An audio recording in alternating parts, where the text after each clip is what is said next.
Hello everyone, this is Himanshu. मैं आपका स्वागत करता हूं मेरे सेकंड चैनल फार्मा एफिनिटी पे। और जैसे कि आप जानते हैं, जहां आपको मिलती है B pharma and D pharma regarding जितनी भी स्टडी रिगार्डिंग वीडियोस जो है वो आपको यहां मिलेगी। और हमारा फर्स्ट चैनल अमरसार एकेडमी, जहां आपको मिलती है pharma regarding news update, vacancy update और वीडियो लेक्चर। चलिए, जैसे कि आप जानते हैं हमारा जो टॉपिक चल रहा है वो है यूवी विजिबल स्पेक्ट्रोस्कोपी, है ना।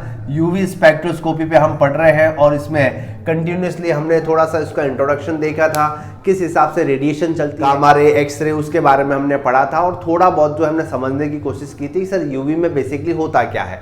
इसी सिलसिले हम आगे बढ़ेंगे। देखिए, यहाँ पे बेसिकली मैं आपको बताना चाहूँगा यूवी स्पेक्ट्रोस्कोपी जो है वो बेसिकली एब्जॉर्प्शन लॉ पे काम करती है। जैसे कि मैंने आपको बताया था, बियर्स और लैम्बर्ट, है ना, दो ऐसे साइंटिस्ट थे जिन्होंने एक प्रिंसिपल दिया जिसके बेसिस पे यूवी स्पेक्ट्रोस्कोपी काम करती है।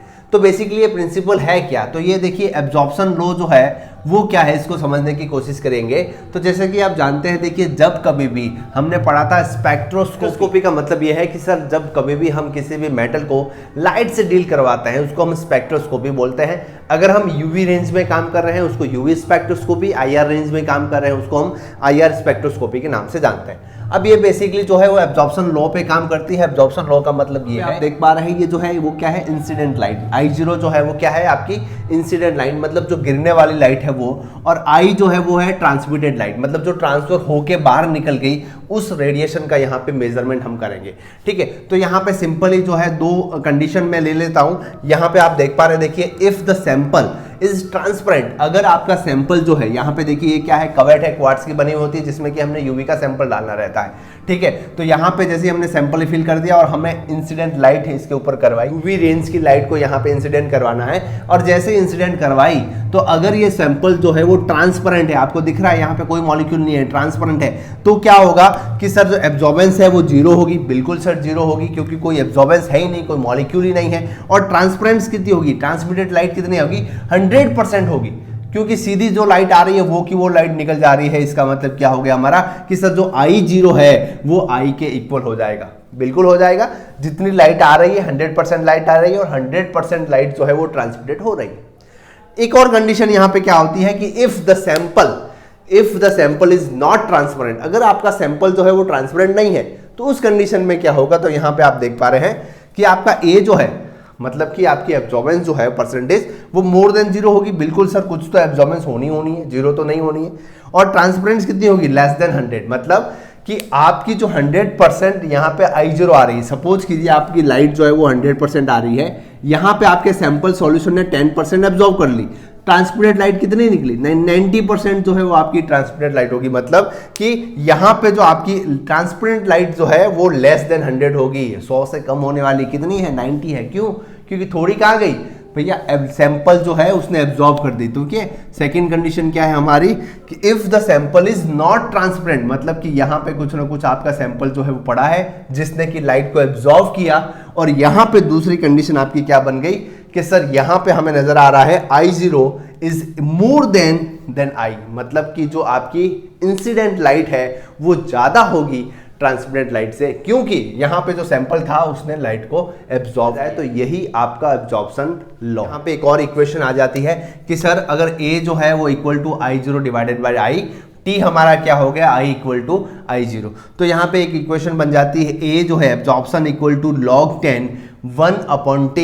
तो यहाँ पे 1/T की अगर हम इक्वेशन में रख देंगे क्या हो जाएगा, A equal to log 10 and I0 divided by I हो जाएगा, A equal to log 10 I0 divided by I, जिसको कि हमने यहाँ से इस फॉर्मूले की हेल्प से हम जो है एब्जॉर्प्शन फाइंड आउट कर सकते हैं।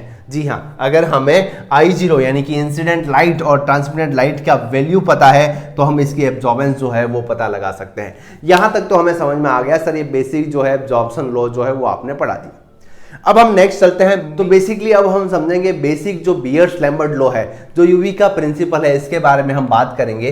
तो यहाँ पे देखिए दो साइंटिस्ट थे, बियर्स एंड लैम्बर्ट। दोनों ने, जो साइंटिस्ट ने यहाँ पे लॉ दिया, इसको हम कंबाइंड रूप में ही पढ़ेंगे कि बियर्स लैम्बर्ट लॉ के नाम से हम जानते हैं। तो एक एक पॉइंट लेके हम यहाँ पे समझेंगे। क्या लिखा हुआ है देखिए, when a beam of monochromatic radiation, मतलब कि जब हम किसी भी सिंगल रेडिएशन को, मोनोक्रोमेटिक का मतलब क्या होता है, सिंगल रेडिएशन।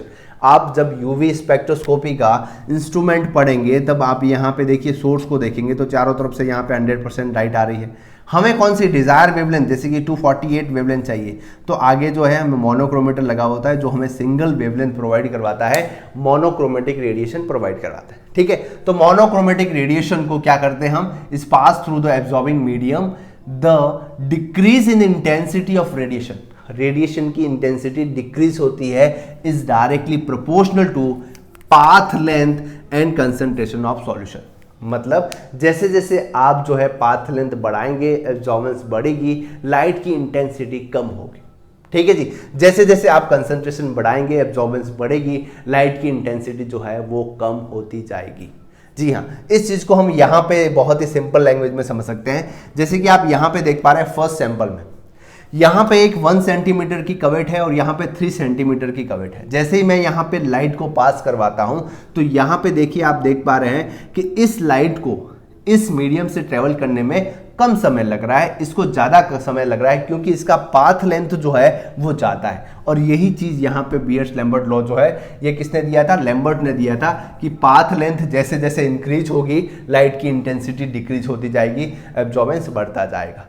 समझ में आ रही बात। और यहाँ पे देखिए सिंपल सी बात है, जैसे जैसे आप इंक्रीज करते जाएंगे वैसे वैसे लाइट को ज़्यादा टाइम मिल रहा है, एब्जॉर्बेंस बढ़ेगी, लाइट की इंटेंसिटी कम होती जाएगी। लैम्बर्ट्स ने दिया और बीयर्स ने क्या बोला कि सर यहाँ पे सिंपल सी बात है कि कंसंट्रेशन के प्रोपोर्शनल है, मतलब कि एब्जॉर्बेंस जैसे जैसे बढ़ेगी वैसे वैसे कंसंट्रेशन बढ़ेगी, और जैसे जैसे कंसंट्रेशन बढ़ाओगे वैसे वैसे लाइट की इंटेंसिटी कम होगी। सीधी सी बात है सर, एक हमारे पास 10 ppm का सॉल्यूशन है, एक 20 ppm का सॉल्यूशन है, तो यहाँ पे जैसे ही मैं लाइट को पास करवाता हूँ, मोनोक्रोमेटिक लाइट को पास करवाता हूँ, तो यहाँ मतलब जैसे कि यहाँ पे 10 ppm सॉल्यूशन से लाइट पास होगी तो उसकी इंटेंसिटी कम डिक्रीज होगी कंपेयर टू 20 ppm सॉल्यूशन के।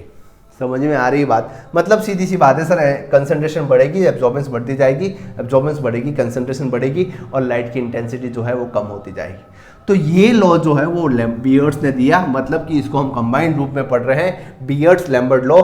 दोनों ने क्या बोला कि जैसे जैसे है ना, जैसे जैसे decrease in intensity of radiation is directly proportional to path length and concentration. Decrease in intensity मतलब जैसे इंटेंसिटी कम होगी वो प्रोपोर्शनल होगी पाथ लेंथ, जैसे बढ़ाओगे इंटेंसिटी कम होती जाएगी, कंसंट्रेशन बढ़ाओगे इंटेंसिटी कम होती जाएगी, एब्जॉर्बेंस जो है वो बढ़ती जाएगी। तो यहाँ पे एक और इक्वेशन आ जाती है जो हमने यहाँ पे एब्जॉर्बेंस लॉ से देखी थी कि A इक्वल टू सर log I0 divided by I into L into C. मतलब यहाँ पे L क्या है, आपकी पाथ लेंथ, क्या है, पाथ लेंथ, और C क्या है, आपकी कंसंट्रेशन। तो सिंपल सी बात है सर, जैसे ही हमने लॉग को हटाया, प्रोपोर्शनल का साइन लगाया, तो A proportional to L into C, और जैसे ही प्रोपोर्शनल का साइन हटता है E यहाँ पे कांस्टेंट आ जाता है जिसको मोलर एक्सचेंज कोफिशिएंट हम बोलते हैं, और यहाँ पे L का मतलब है पाथ लेंथ और C का मतलब है कंसंट्रेशन।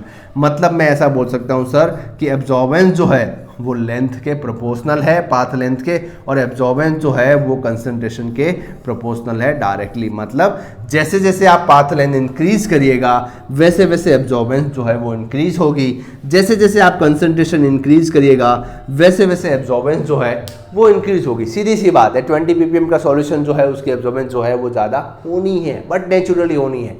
ठीक है जी। तो देखिए ये बीयर्स लैम्बर्ट लॉ जो है वो यूवी का बेसिक और सिंपल सा लॉ था जिसको कि हमें समझना जरूरी था। आगे हम और भी नेक्स्ट यूनिट में जैसे कि आपका सिलेबस है उसके स्टेप बाय स्टेप जो है वो चलते जाएंगे।